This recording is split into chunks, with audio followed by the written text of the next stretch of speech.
All right, the Avs lose the second game of a back-to-back to the Minnesota Wild. And sure, the power play is bad, but I'm just going to say it. So are the refs. And we're going to talk about it. New episode of Locked On Avalanche coming at you.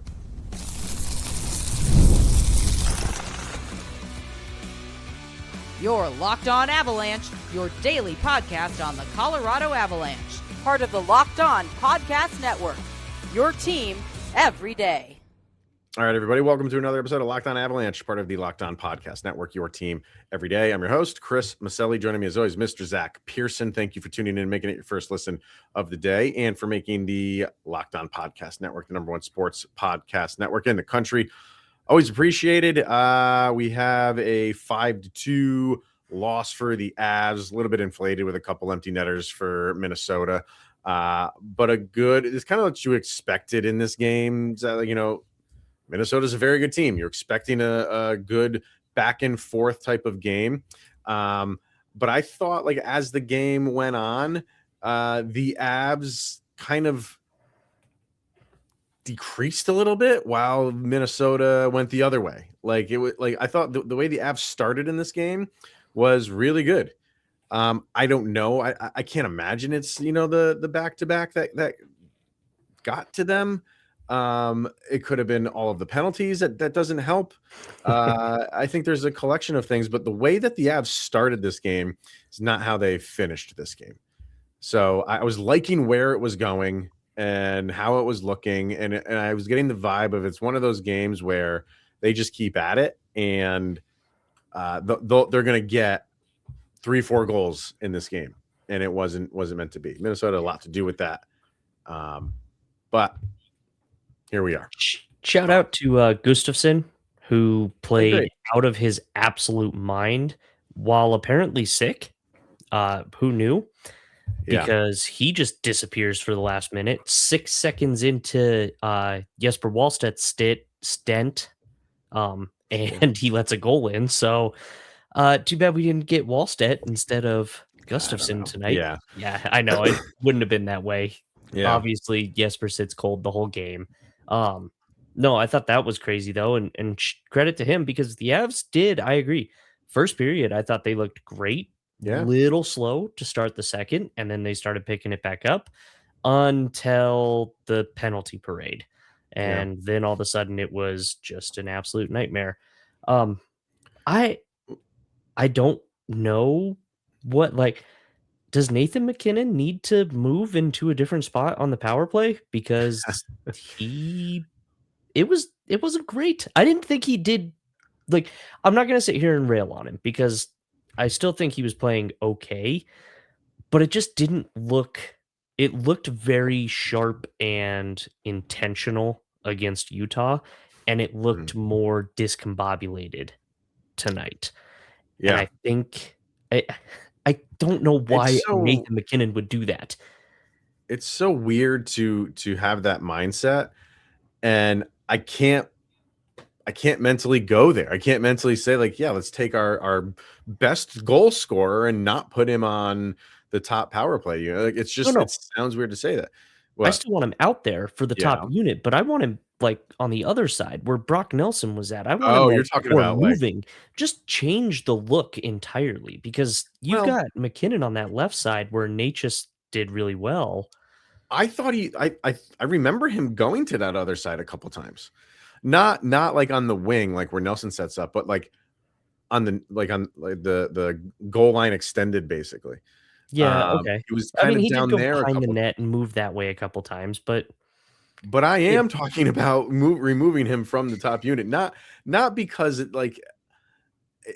I'm at the point of we did this before the Olympic break. Mm-hmm. What are we throwing at the wall here? Sure, you got one in Utah. And it looked pretty good in Utah. You really had 2.5 power plays. You had a shortened power play for your third power play. But I'm willing to try anything. Is that anything, including taking Nathan MacKinnon off the top?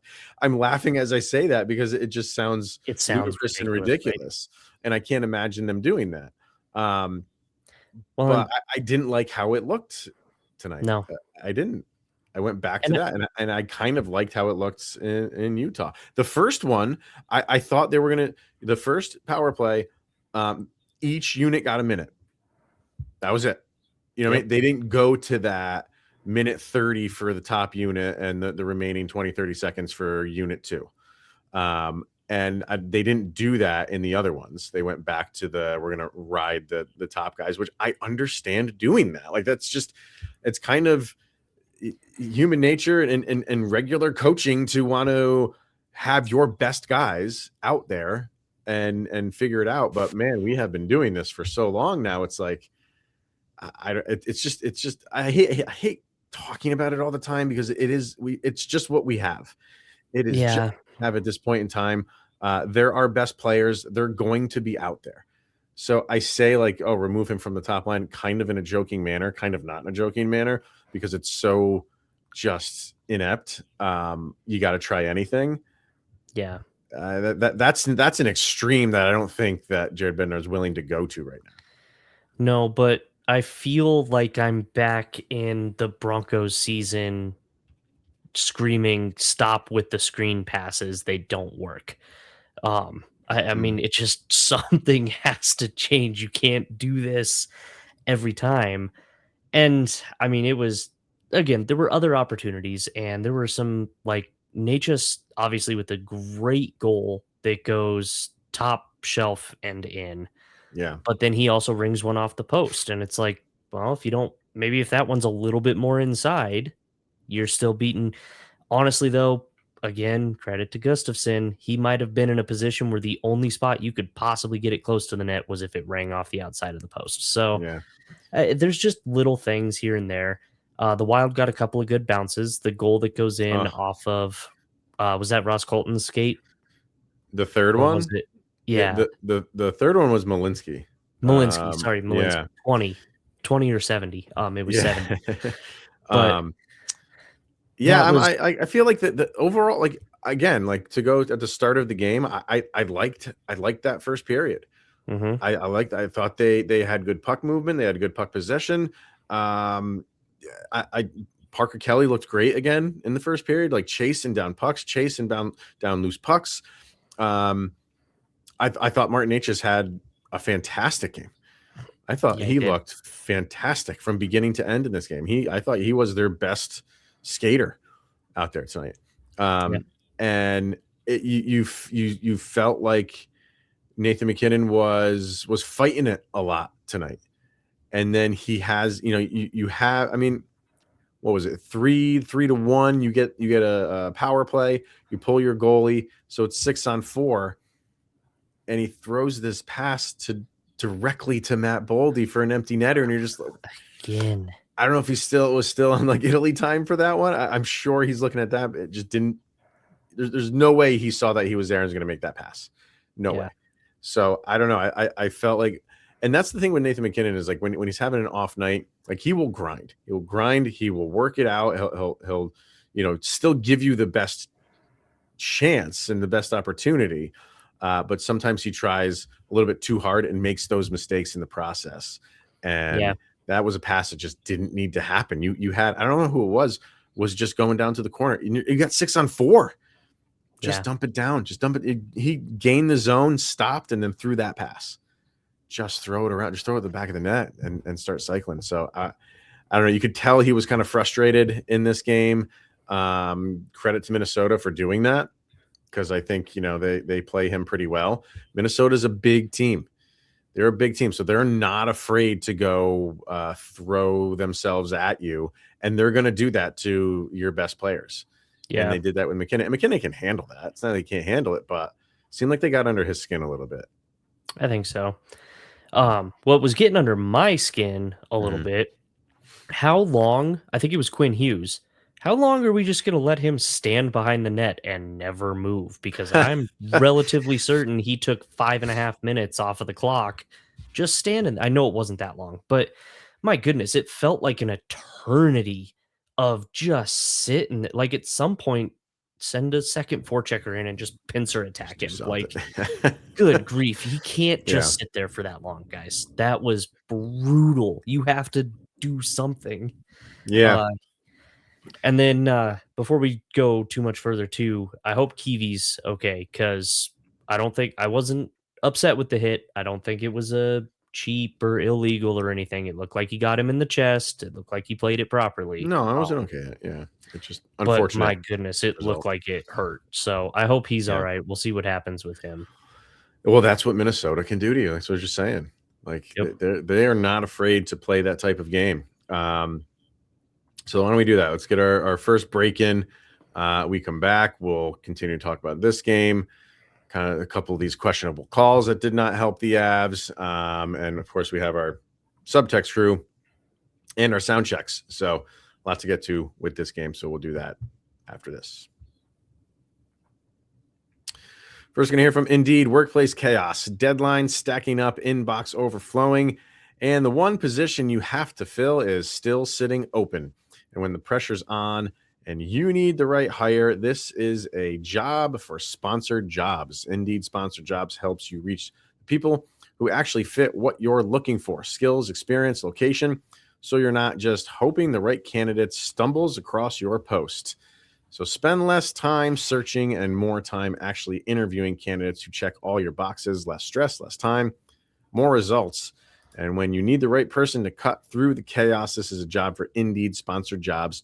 And listeners of Locked On Avalanche get a $75 sponsored job credit to help get your job the premium status it deserves at Indeed.com/podcast. Just go to Indeed.com/podcast right now and support our show by saying you heard about Indeed on this very podcast. The website again is Indeed.com/podcast. Terms and conditions apply. If you need to hire, this is a job for Indeed Sponsored Jobs. Also brought to you by Factor. Cold days, packed schedules, big goals. That's winter. Maybe not in Denver. I don't know. How's it going in Denver these days? We're still 70s. Still in the 70s? Yeah. Technically, it is winter still. Well, we're moving on from it, hopefully. And when there's not a lot of time to cook, eating well can feel like another thing on the to-do list, and that's where Factor comes in. Factor makes healthy eating easy with fully prepared meals designed by dietitians and crafted by chefs, so you can eat well without the planning, prepping, or cooking. And Factor meals are always fresh, never frozen, and ready in about 2 minutes. The ingredients stand out: lean proteins, colorful veggies, whole foods, and healthy fats, no refined sugars, no artificial sweeteners, no refined seed oils. And they have a ton of variety with 100 rotating meals every week, so it never gets stale or boring. Head to factormeals.com/LockedOnNHL 50 off and use the code LockedOnNHL 50 off to get 50% off and free breakfast for a year. Eat like a pro this month with Factor. New subscribers only, varies by plan. One free breakfast item per box for 1 year while subscription is active. Go check out Factor today. All right, sir. Diving back into this one. Yeah, like where things started to get chaos. Like this is the second game in a row where the second period was like wild. Crazy. Yep. Like you had, was it 6 goals in the Utah game? Yep. And this one you had, I think, 6 penalties. maybe at least 5. At least 5 of them. I mean, I could look it up. In the second. Yeah, you had a lot. You had a lot. It so was crazy. And it started. Crazy. It started with the Nathan MacKinnon, or excuse me, the Cale Makar one. 1, 2, 3, 1, 2. So only 4 in the second. Yeah, I guess there was only 4 in the second period. Okay. I thought they took the other one. So it started with the Cale Makar one, and you know, it is what it is. It's a bad call, but I understand where the ref is coming from, because he just sees Makar going for the puck, and at the same time, it's just the two things were happening at the same time, but where the stick broke is nowhere near where Cale Makar hit the stick. Yeah. And this is where it's just the frustrating thing of like refs not getting together and talking about it. What did you see? What did you see? It's just he made a motion to come down on his stick. The stick snapped, but the reason the stick snapped is not because Cale Makar came down on it. I went back during the intermission. I went over to the Wild side broadcast to hear what they said, and even they admit that was a bad call. Yeah, even they admitted it. So, and it was a bad call, and you know the Avs, I think for their part, kind of use it as like momentum. I thought they started playing pretty well after that. I mean, they gave up the goal on it, And that's where the part for me, like that's where it gets just like the twisted. There's going to be bad calls. How do they end up? If they don't end up with a goal or anything, I can move on from it easier than giving up the goal. And now it's just like twofold. Now you got the penalty and you gave up the goal all because of a bad call. And it's going to happen. It is going to happen. But I like the Avs' response from that, honestly, afterwards. I thought they played pretty well for a good chunk of the second period after that. I agree with that because, like I said, I think they started the second period rough and then got better, and then there was the flurry of goals. But that Cale Makar one, I think what bugs me more about that penalty than just about anything else is it's another penalty where the arm goes up because of the result of what happened and not because they saw a penalty to start with. I do agree. So I got a text that said, like, man, maybe we need to add reviews into something like this. And my immediate response was no more reviews. Games get slowed down enough by reviews as it is. Yeah. But I do think, to your point, a pretty easy solution is all four of you guys, like, okay, plays stopped here. We all get together. Did you see a slash? Did you see a slash? Did you see a... Oh, three of us didn't see a slash, and I put my hand up because the stick broke. Hey, no penalty. We're going to go ahead and put the puck wherever we think is the right spot, and we'll move on. Right. It's not a perfect solution because you're probably going to end up with like a face-off outside of the zone, and that doesn't need to be, and you're going to make somebody mad, but you're not giving a team a power play on a bad call. Like, there's got to be some kind of solution for that. Well, I think that what happens most of the time is the refs will recognize it, and then they'll give the team that didn't benefit, like they'll have a makeup call.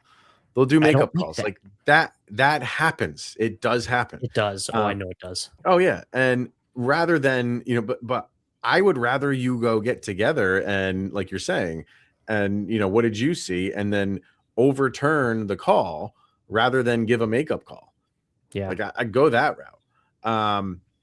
So I don't know. It is what it is, and then you get, like I said, we have the benefit of replay and slowing things down frame by frame. Yeah, hockey's a fast sport. You know what I mean? And where the ref was, maybe didn't have the best view. And like I said, just because those things happen simultaneously, he's thinking the reason the stick broke is because I saw Cale Makar come down on his stick. Okay, but just go check. Yeah, just go ask somebody. It doesn't seem like NHL refs do that all that much. No, which is kind of frustrating. It is. It really is. But the problem is, like, it just seemed like they were calling. They were starting to call a lot. You get the Gabe Landeskog for elbowing, which he did. It was an elbow. Which he did. It was an elbow. Yeah. And then the Nečas one. What was that? They got it for cross checking. And I'm trying. Like, they showed the replay of it, and I was like, all right. I mean, okay. Are we gonna if we're going down that road, we're calling? And then you get the Brent Burns one, which delay of game, which I think he threw up to the second level. I think somebody in the 300s might have taken that. I think home. They might. I don't know what happened there, but and then so they have an extended 5-on-3 where I think it's Taves takes a high stick. Yep. And they let it go. It's like you got eagle eye vision for all of these penalties, but one where there's two less guys out on the ice. So there's less going on, and it's a 5-on-3. There's a lot less going on because, play moves a little bit slower at a 5-on-3. You totally missed that one. Yep. And the Avs were seconds away from killing that whole thing off, and that could have been a huge momentum shift. But the Wild get another one. So, yeah. And Eriksson Ek gets his second one with that. So their second goal comes off of, and it's Eriksson Ek's stick that catches Devon Toews in the face. Right. Which, that's just pouring salt in the wound at that point. Like, this is absurd. You can't, the Landy call, okay, fine, legitimate. The Val one, okay, I guess if we're gonna be calling the game that way, fine. But then you can't miss the high stick right I don't after know how you that. miss And it. it's it just I don't know how you miss it. boggles the mind. And so you get, the first goal is on that Makar penalty. Yep. Your second goal is after, all these penalties, and you don't even really get a good shot. I think Blackwood knocks it into his own goal. Then goes off his pad and goes into his own goal. Yeah. So those are your 2 goals, and then your third goal goes off Sam Malinsky. So, Yep. So, I mean, we can sit here and say, "Oh, look at the score," and we can kind of say, "Yeah, the refs had a rough night on some of these calls." There's a collection of things that happen in this game. Minnesota's a good opponent. It's not like you're going to run them out of the arena. But overall, I thought the Avs played an overall good game. Minnesota got the bounces, and Minnesota got the calls. Yep. And sometimes you're going to be on that side of it. Sometimes you're not going to be on that side of it. So, And I would like to say, as we've sort of blasted the refs for a few minutes, I think the bounces benefited more Minnesota than the calls that maybe should have not been called or were not called. I do like that. What was it? The goal where it runs up, and I think that's the one that ends up on off Malinsky's skate. But like that puck just sort of bounces directly onto the moving stick of Kirill Kaprizov. Like, no, it didn't feel like that should have been his stick, and then whoop, he's just able to zip up the ice. Yeah. And you have a few bounces like that happen through the night. There's plenty of things. I fully think the Avs could have done better with the opportunities they had. So this isn't, you didn't lose because of officiating, but officiating did not help. It didn't help. So, what I want to get into, individual players. So I want to get our last break in and kind of just talk about some stats and individual players. We'll get to our subtext crew and our sound check as well. So one more break, and we'll do all that and wrap up after this. We're going to hear from FanDuel. If you ever want to experience the NBA Finals live and in person, FanDuel is giving you the chance to turn that dream into a reality with their NBA sweepstakes. And here's how it works. You use your profit boost on any NBA future, and you'll automatically be entered for a shot to win an NBA Finals trip for 2. That's right. You get flight tickets, the whole experience. If you're already looking at the board and thinking about which team can make a deep run, this is the perfect time to lock that in. And visit FanDuel.com to get started. Use your profit boost on an NBA future and get entered in for your chance to win a trip to the NBA Finals. You can play your game with FanDuel, the official sports betting partner of the NBA. All right. So, like I said, I thought Martin Nečas played a fantastic game. I thought he played a really good game. I liked Ross Colton's game. In this one. I thought he was all over the place. I thought he had some good chances. He never backs down from a fight. So he kind of mucked things up in the net front, especially after, a puck stoppage or something like that. I liked what he brought to this game.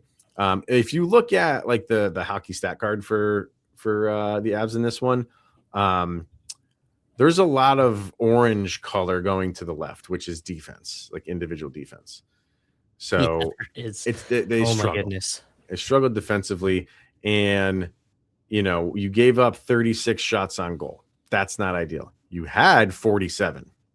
That's really good. Right? That is 47 shot is fantastic. So it's like offensively, you were getting the chances. You were getting chances. What was your Corsi for the day? 65 4 at 5-on-5, 82 in all situations. That's Not great. bad. That is great. Most of the time with this team, this offense, you're going to get more than 2 goals when you have that many shots directed towards the net. So, what was it? Oh, face-offs. We haven't talked about face-offs in quite a while. 65%. You won. Yeah. You won 65% of the face-offs. I don't think the Avs have had 65%, 65% of the faceoffs in 5 years. So if that recent. Oh my God. 24 hits per team, 13 block shots for Minnesota, 12 for the Avs. Overall, it really was an evenly matched game, but Minnesota took advantage of the opportunities presented to them.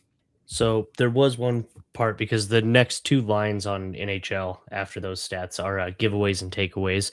And I just want to shout out this one moment that I saw, and I'm pretty sure it's Burns and Manson, and it's towards the end of the game, but before any of the empty net goals. Okay. So, and actually it might have even been, because what time did Zuccarello score? I think it might have been It was after late. that. Either way. Yeah. So the Avs sort of force a turnover and get control of the puck in their own zone. And then Brent Burns or Josh Manson just hands it back to Minnesota. Like, I don't want this here. Yeah. And then immediately afterwards, like, the Avs come in and take the puck right back and get control. And then the other one, it's Manson this time, and he just like goes, "Here, why don't you have this?" And I was like, guys, what just happened? MacKinnon did that too. Yeah. Earlier in the game. Yep. And same thing. Like, this is crazy. And so it was just a weird little sequence of force the takeaway, giveaway, force the takeaway, giveaway, force the takeaway, and then finally go up the ice. Yeah, you're right. All right, let's see what some subtext people have to say. Katie very simply just says, with a period in between each word, too many penalties. Yep. Yeah, you can't. I mean, you give them that many penalties. Nobody wants that. Good, bad calls or not, it's a penalty's a penalty. Well, and again, the 3 for the 5-on-3 extended were technically by the letter of the law correct, and so yeah, it's like you can't be letting that happen. Yeah. Adam says that was incredibly frustrating overall. I thought the Avs played well considering they played in Utah last night, but a few unfortunate bounces and some really questionable calls were the deciding factor in this one. Just got to move on to the next. I'm curious though, have you gone to pick the puck out of the net full of puke, or would have just left it? I mean, maybe use the stick to get it out of there, but I'm not using my mitts. Not doing that. Yeah, that was weird. That was so like really I feel weird for him. But again, I got to give him credit, because if he's doing that and getting pulled at the end, then he probably had been feeling it through at least most of the game. I know. So, and he just couldn't make it the last minute. I know, just the last minute. He was probably like every stoppage, or like empty net goal. He was like, guys, stop scoring empty net goals. Right? Can you just let the clock just let it go? Zach R says, getting old beating this very dead horse, but the power play is downright bad. Time to make some drastic moves. It's bad, but who knows? Who knows what drastic moves you have to make? I don't know. We got, so his nickname, we're calling him Michael. He doesn't like to be called Michael, so we're calling him Bear from now on, because he's on the Discord channel as Bear. Okay. Yeah, he's the Bearded Northman on Discord. That's our man over there. He said, well, you got your wild puking on the ice. Guys look good. Power play is costing us games. Someone needs to find out why Val can't score. Sound check is Shake It Off by Taylor Swift. I am with him on the Val thing. I think Val's kind of been I know it's only been 2 games, but a little bit quiet from Mr. Val. Yeah. I think he needs to, because when that train is rolling, that's what they call him, the choo train. Like, it is tough to stop. Right. So I'm with him on that. Yeah, something odd is happening there. I agree. Yep. Let's see here. Nope, we already got that one. Madam Battle Axe, what's she think on this? I'm not gonna comment on this dumpster dive fire of a game. I will say, she's all right. I already started the comment, so I have to finish it now. I wasn't going to say it, but she wished me a happy birthday. I was going to call you out for it before we got out of here, so don't worry about it. I wasn't going to even comment on it, but I started the sentence and I didn't know that was what she was going to say. So thank you. Yes. Good Lord. All right. I was going to like full blown embarrassing restaurant come out, do the singing. I'll pass on that since Madam Battleaxe beat me to it, but we did it. I was concerned about Madam Battleaxe because she loves her Ross Colton, and he could have taken a nasty header into the boards there towards the end, which they did call a penalty on. But if his head was turned to the left instead of to the right, that would have went straight into the boards, and we might be talking about something very catastrophic right now. That was dangerous. What do we got? Christina says, didn't realize many changed their colors. Black and white stripes look good on them. Special teams absolutely lost this game for them. Wasted a good Blackwood performance too. Avs lead is getting smaller and smaller. Still have 2 games in hand, but really wanted this win tonight. Apparently, Marty was the only one who showed up to the party. Would also be nice if they stayed out of the dang box. Yep. Heather Wild wasting an excessive amount of time behind the net. There you go. Hey, agreeing with you there. I swear, a full 20 minutes spent an entire period behind the net. Whole period. And multiple times the refs swallowed their whistles, made this a hard game to watch, but she did not turn it off. And she actually sent a picture of just 3 Avalanche players in the penalty box. You don't often see that at all. Nope. And Marie said, if only that goalie had puked 2 minutes earlier. Yeah, like when you pull the goalie and you got the 6-on-4 and with a cold goalie, ice cold, Wallstedt would have been great. Could have been good. So, all right, let's get to our sound check. That's where we each pick a song that summarizes the most recent game and put these up on a playlist over on Spotify and on YouTube Music. And you can follow along. Just go search LOA Soundcheck Volume number 5. And what do you got for this?